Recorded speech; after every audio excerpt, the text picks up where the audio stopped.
Job chapter 1, beginning at verse number 13, you find these words recorded. And there was a day when his sons and his daughters were eating and drinking wine in their eldest brother's house. And there came a messenger unto Job and said, the oxen were plowing, and the asses feeding beside them. And the Sabeans fell upon them and took them away. Yea, they have slain the servants with the edge of the sword, and I only am escaped alone to tell you.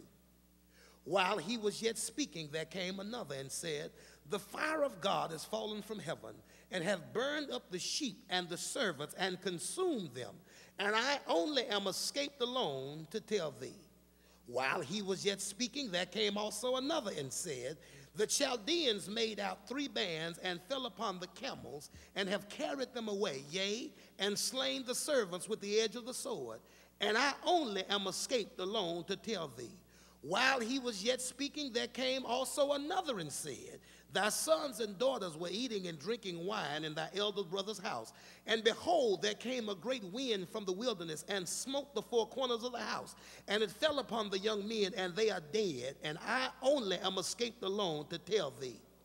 Then Job arose and rent his mantle and shaved his head and fell down upon the ground and worshiped, and said, naked came out of my mother's womb, and naked shall I return thither. The Lord gave, and the Lord hath taken away. Blessed be the name of the Lord. In all this Job sinned not, nor charged God foolishly. The text says, a messenger came to Job and said that your oxen were plowing, and the asses were working beside them. The Sabeans have come, killed them, and killed all of your servants. While he was telling that story, another came and said, fire has fallen from heaven and has burned up your sheep and the servants, and I was left alive to tell you. While he was talking, another came and said, 3 bands of Chaldeans came and fell upon your camels and stole them all and killed all the servants, and I was left alone to tell you. While he was speaking, another came and said, your sons and your daughters were having dinner at your oldest brother's house. A wind came and blew the house and fell in on them, and all of your children are now dead, and I was left alive to tell you.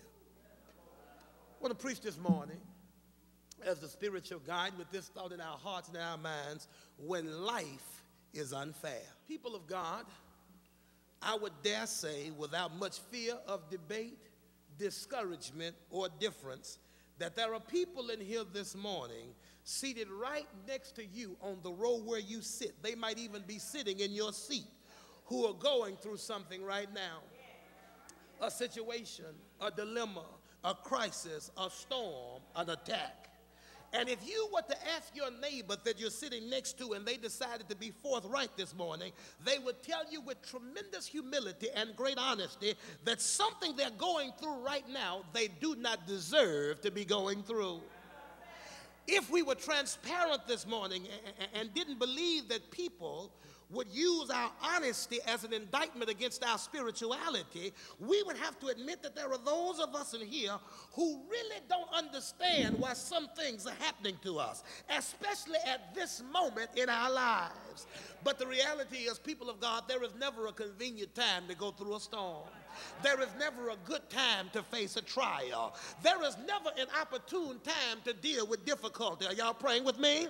People of God, there is a great book on the shelves. I would encourage you the next time you're in Barnes & Noble or somewhere like that to pick it up. In fact, I'm hoping to teach through this book in one of our Bible studies. And the name of the book is The Christian Atheist.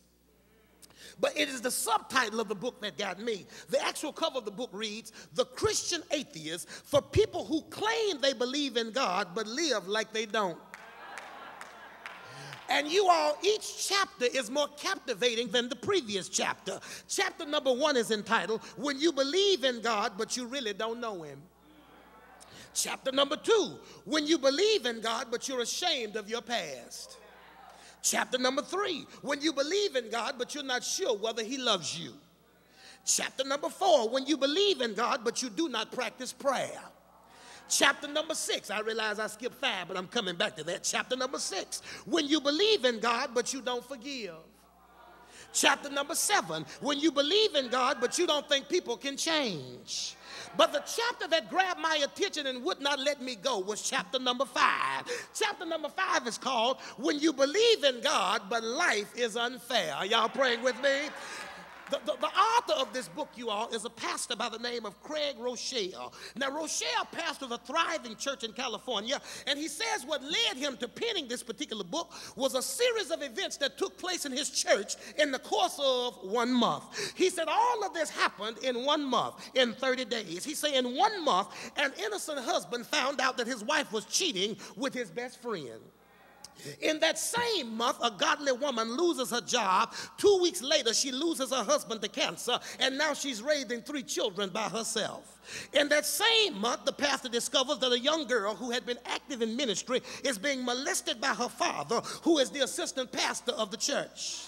In that same month, he found out that an 18-year-old youth leader who had just graduated from high school, who had earned a full scholarship to UCLA, fell asleep at the wheel coming back from a youth retreat and dies at impact when he ran into a mailbox. And he said it was after that last event, after all of that happened in the span of 1 month, that he sat down at his kitchen table and he asked the question, is God fair? And I know I'm not going to get a whole lot of amens this morning because, see, we don't want folks to know that we live on that same street sometime. But, see, every now and then, I think I'm on safe ground by stating you all that everybody in this sanctuary has something, an account, a testimony, an experience of something that you went through, something that you had to endure, or something that you're still growing through that you did not feel like you deserved. Amen, lights. Here's my first sermonic announcement. Life, in no uncertain terms, can be unfair.